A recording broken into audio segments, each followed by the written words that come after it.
the background with Tourette's, there's usually, in fact, I can look up in this book. Let's look You'll up find Tourette's. a lot of people are mistaken with Tourette's as well. They think it's swearing and using rude words, and it really isn't. It's more to do with tics and sort of repetitive behaviours. And a lot of people think, oh yeah, Tourette's, they swear a lot. Well, no, Oliver's never uttered a swear word in his life. Well, there you go. good mama. Let's have a look under here. Tourette. T-O-U, isn't it? T-O-U, yeah. T-O-U-R. Okay. Sudden intense shouts, movement, often involving profanity, but as you've said, not always. It doesn't mean it's swear. Again, profanity, people think it's swearing. It's not necessarily that. It's saying silly things or rude things. Or a friend of mine yesterday, we were talking about a friend of hers who's got Tourette's, and he yelled out at one dinner time, "I like pussy," and it's things like that. So it's not necessarily the F word, or you know what I mean. And it could mean about cats. It could mean about cats. It's just random stuff. Like Oliver's was Bradley McGinn's. Okay. Okie dokie then. So it says this: they were subject to outbursts of repressed and suppressed intense impulses and intentions. I might edit this out. It is the result of subtly oppressive parenting involving much shame induction, judgmentalness and accusation. Yes, often on a subliminal or sub-rosa level. You'll find, and again it's something that my ex-husband's partner has said, he's hypercritical of the children, and he's very negative. And I'm wondering if that's why Oliver is not settled when he comes back, because of the negative behaviour, the criticism. I can edit this out if you want, but is your ex a 1? Is he an any type 1? Does he get angry? Is he perfectionistic? Yes. So he's a Virgo. He's very perfectionist. Which is classic Virgo. Yeah, he does get angry very, very quickly. Okay. Yeah. Equally a control type? I would say he likes to be in control, yeah. So there was a There was a struggle between both of you when you were together. You probably understood each other. Yeah. Similar kind of psychology. Okay.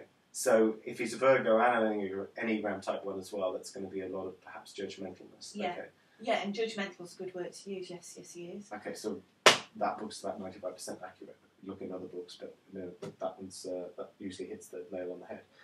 The more self-acceptance and the more you can do what you can do in order to help them to. It is really difficult. I mean, I do try to not be critical of Oliver. Having said that, when he is badly behaved, you do need to correct that behaviour. There's no excuse for bad behaviour. Yeah. So, but it's a way of wording things. But you can grow out of all of these things. Yeah. So many Enneagram type 7s are labelled with ADHD. So many Enneagram type 5s are labelled with being on the autistic spectrum. Yeah. And sometimes I'm thinking, but they're just kind of an integrating 5. They're not really healthy. Yeah. But it's too easy just to label someone like that and then to, hey, we've got some drugs for you that you can take that will help with that. I've stopped him on the drugs. Really? I've stopped the drugs. And you're a nurse? Yeah. Okay. On the NHS? Yeah. Okay. Why? What was he... Again, I kind of thought his tics were getting worse. Really? Okay. So I didn't see an improvement. Now, I had spoken to somebody who had been a patient of mine, and it just happened to be in conversation, and he was about 12 years old with his mum, and he said that he'd been put on the same drugs as Oliver, and he said, consider it, because I found that my schoolwork improved, my behaviour improved, and this is a lad telling me this, a little boy telling me this, and he said, and I was able to concentrate and get on with my work. Instead of hanging around with the naughty boys, I started behaving and hanging around with the children, and I got a lot, me personally, I got a lot more benefit from it. That was him, it was this little boy. But for Oliver, I felt that it wasn't improving things, it was making things worse. Mm-hmm. He was doing things like checking the taps all the time, and then running his finger into the taps to make sure the taps were off, and it was a continuous repetitive behaviour. Like so I think he's a 7. I think he's a 7 with a 6 wing. So the 6 needs to feel secure, doesn't want to be taken by surprise. So that's the OCD that can go on. He certainly needs when to they're feel unhealthy. Secure. Yeah. So all of that can change. Have you ever done any tapping with him? No, I haven't. No. Okay. Did some with her now? I don't think so. She has seen me tapping, but I don't remember. I don't remember saying that. Well, I perhaps maybe said we'll have a look at one of Dan's videos. It's not like you could tap someone out of Tourette's in like one session. It's ridiculous. No. But if you just understanding like that book says messages from the body. It's basically, it's a message and it's coming up from the unconscious, and that behaviour is because someone's in a state of unease.